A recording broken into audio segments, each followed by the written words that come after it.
إن غلبت من الشيطان فاندم على ما كان منك. المؤمن تقع منه المعصية، خاصة إذا كان شابا.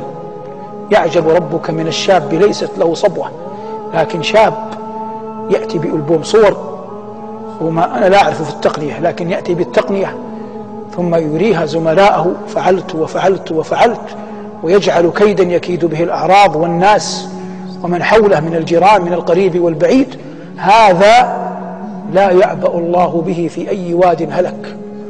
لكن قد يأتي أحد الناس، أحد الشباب، تقع منه الزلة، تقع منه الخطيئة، فأنا أقول له أول الأمر لا تخبر بذلك أحدا، فالناس تفضح ولا تعذر، والله يستر ويعفو، فاكتمها عن كل أحد. لا تقل هذا شيخي ولا هذا أستاذي ولا هذا زميلي ولا هذا والدي.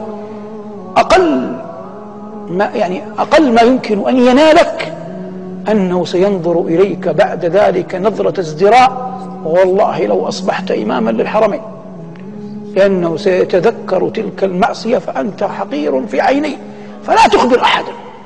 لكن إن كنت صادقا في الندم فإن الله جعل أبواب التوبة مفتوحة.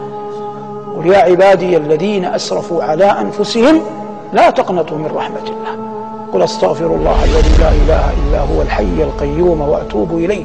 في الحديث من قالها 7 مرات غفر الله له ما تقدم من ذنبه وإن كان قد فر من الزحف.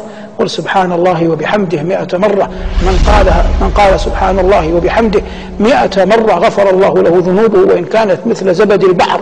قل لا إله إلا الله وحده لا شريك له، له الملك وله الحمد وهو على كل شيء قدير، وغيرها مما شرع الله لك من أنواع التوبة.